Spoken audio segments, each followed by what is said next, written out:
In this video, I'm going to talk about mounting your artwork. Framing your artwork can be a really expensive business. And if you want to sell your art at an affordable price, you can have a really good framing solution. You don't need to have a really expensive custom-made frame. You can buy a really good quality frame and you can make a mount for yourself. The trouble with buying a good quality frame is that it often will come with a mount that it's not the right size for your print. So you will often have borders on your print that you want to expose in a certain way to see your edition, your signature, and the title of your artwork. So what I'm going to show you is how to make your custom made mount using very simple tools in your home studio. All you need is a really good sturdy ruler. It can be something like that. It's really good to have something that you can hold like this, so you can press down really hard so it's not going to slip. You're going to need a really good cutting craft knife, or I use a DIY knife because it's very solid and you can buy loads of blades in bulk in a DIY shop. I've also got a metal ruler like this for smaller measurements because this one is pretty big and cumbersome. I've also got a Logan cutter. Mine is sort of this size and it will cover most sizes that I want to cut. So it's pretty, I've managed to cut pretty big mounts for A3 prints on that one. And what you get with it is a cutter. And the blade in it, I mean, I bought this years ago and I've changed the blade twice. So it's a pretty good blade that it will last you for a long time. So the width of my picture is 29.5. And the height of my picture is 20.5. I want there to be 1.5 centimeters around the border of the picture. So if I want there to be a 1.5 centimeters border, I need to add 3 centimeters because we have 1.5 centimeters on both sides, top and bottom. I need to add 3 centimeters to my picture size in order to know how big the inside of my mount is going to be. So 29.5 plus 3 is 32.5. 20.5 plus 3 is easy, 23.5. The width, 40.5, 32.5, which makes a difference of 8 centimeters. That means I need to do 4 centimeters on both sides. Easy. So I need to have 4 centimeters here and 4 centimeters here. Now let's do the other side. The height is 30.5. And the height of my picture is 23.5. Which means I've got 7 centimeters. 7 centimeters divided by 2, I need 3.5 centimeters on the horizontal border. I could equalize them and make them the same, and let's say 3.75 each. But the problem with that is that I then will have an uneven border around my picture, which is not great. So the proportions of my picture are not exactly the same as my frame, but it doesn't matter. As long as the border around the picture is the same, it will look all right. This is why it's so good to have this picture, because you're not going to go wrong. It's very easy to get them mixed up, especially if they're not the same size. So this needs to be 3.5.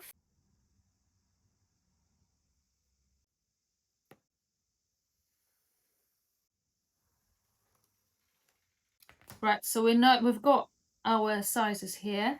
And then I know that this needs to be 4 centimeters. So I'm going to measure out 4 centimeters.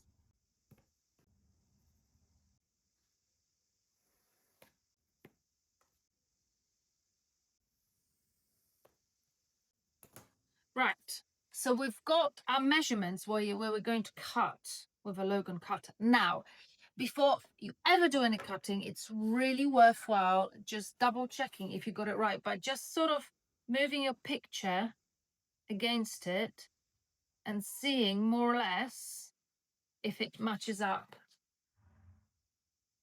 with where you're going to cut. Yeah, that looks right. Perfect. There's two ways of cutting with your Logan cutter. You can use this set scale, which, for example, if I've got a 4 centimeter border, I will look on this ruler and look at 4 centimeters. I will change the ruler this side against the 4 centimeter mark. I will then tighten it up and it should align right at 4 centimeters, but it sort of secures it in place, so it's quite good. Then I've got my cutter. You always cut going away from yourself and you clip the cutter on. The cutter has got a little mark and that should line up against your line that you drew. So you secure your cutter here, you put the line on right at where your line is, you drop the blade and then you move it very gently forward so that your line on the cutter aligns with the line you drew.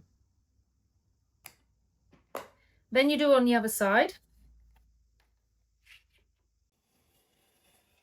Now take it slow, don't rush it, because you don't want to go past the line. Very gently up, just to when you get to the line. So we've got those two sides done. Now we're going to do the other side. The other side is 3.5, so I'm going to have to adjust it so it's aligned. The outside of the roll line is aligned against 3.5 centimeters.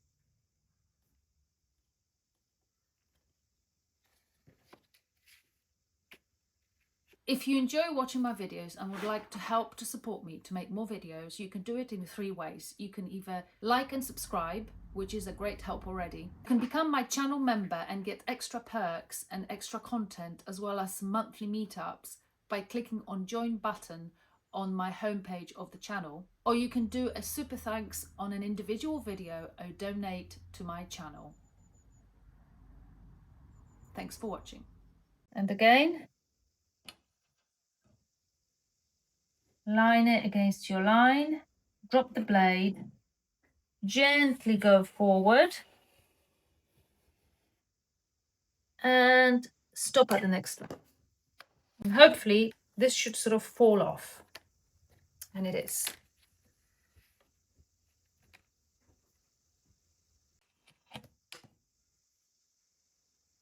And then next, drop the blade and move forward.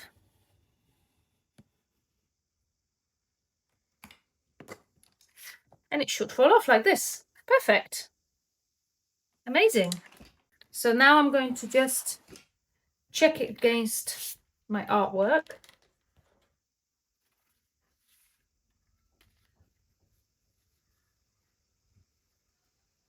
Yeah, and it fits just perfectly. Now the next step is I need to cut my artwork to size. It's a little bit too big, so it needs to fit into the frame. So I just need to cut it a little bit. Now I can make my signature.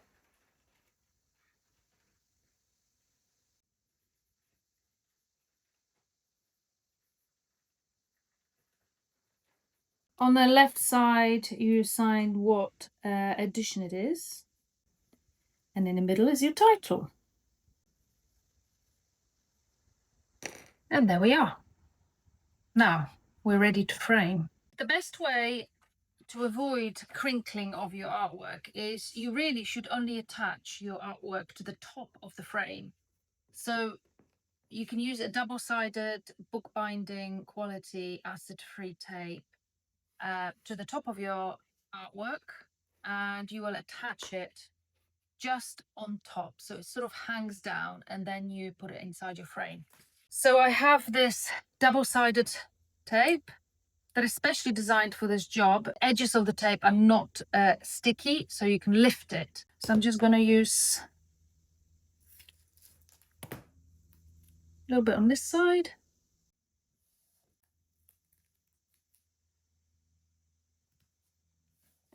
And it's sort of designed so you can lift the edge and it just comes off like this.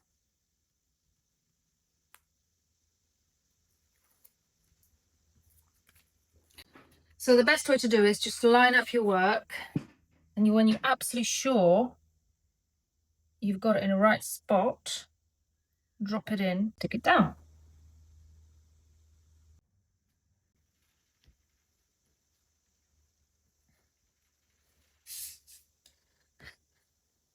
Perfect.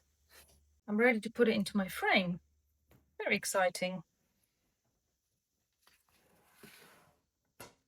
Obviously, you always need to wash your glass before you put your artwork in.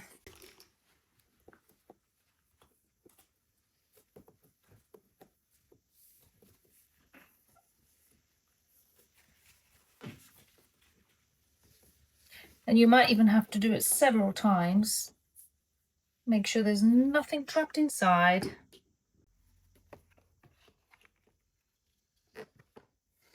And there you go.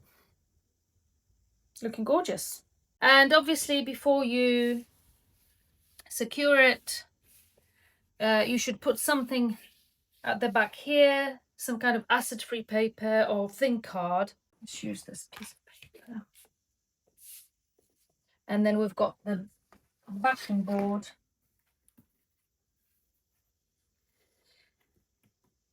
And you need to obviously secure it as well. Just double check for dirt marks, that you're 100% sure there's nothing.